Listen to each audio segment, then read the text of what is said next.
All right, Matt, UFC 245 2-minute predictions here on YouTube with Fight Night Picks. And listen, in our next fight, it's the lone middleweight fight on the card. So much so that the UFC forgot to provide us a graphic, so you get the beautiful Photoshop skills of me, myself, and I next to us, with Ian Heinisch taking on Omari Akhmedov. And listen, Matt, this is a fight that we've kind of gone back and forth about before actually taping this, because both of these guys actually have very, very similar styles. What can you tell us about them? Because Akhmedov's a guy that's been in the UFC for actually quite some time. Heinisch kind of the new kid on the block. And yes, Heinisch did lose his last fight against Derek Brunson. Dropped with a head kick. Yeah, it was a really tough step up in competition based on what he was fighting before in Antonio Carlos Jr. Whereas Omari Akhmedov, he's taken on some upper echelon guys, but in his last two fights, wins over guys like Tim Boetsch and Zach Cummings in a longer layoff from 2017 until 2019. Yeah.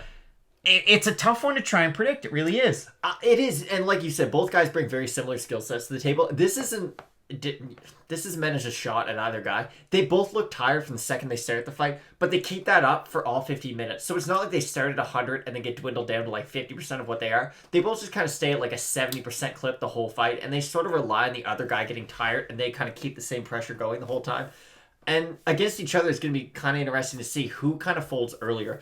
I think Akhmedov doesn't have as good of cardio as Heinisch, but I do think he's going to be able to take Heinisch down, and that'll make him work just enough to kind of keep him on even playing field. So I feel like this is going to be a really good fight, actually.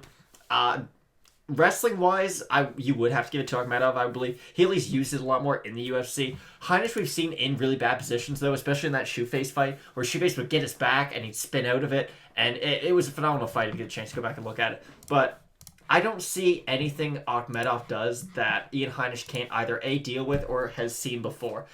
In that Derek Brunson fight, he dropped with a head kick. He looked really good. It just, his cardio kind of failed him at a certain point there. And Derek Brunson is skilled enough to kind of, he can beat sort of these newer guys who are coming onto the scene. I'm going to pick Ian Heinisch by decision. I think it's going to be a really good fight, though. I don't think it's going to be fight of the night because there's just so many, but I feel like this is going to be one of the more entertaining ones. It's a very competitive fight and another good job of matchmaking. I mean, before this, we had Matt Brown and Ben Saunders. Exactly. The odds were far apart in that one, but in this one, actually very close with Heinisch minus 145 favorite, Akhmedov plus 125. I think just based on recency bias and the level of competition that they face, that's why I'm going to, kind of hinder Akhmedov, and I'm actually going to side with Ian Heinisch. But I'm really looking forward to it, and it could go either way, and it should be a very competitive contest. So you're not going to want to miss our Fight Night Picks 2-minute, 5-minute predictions for UFC 245, the main card, and the prelims here on YouTube with Fight Night Picks. Let's get into it.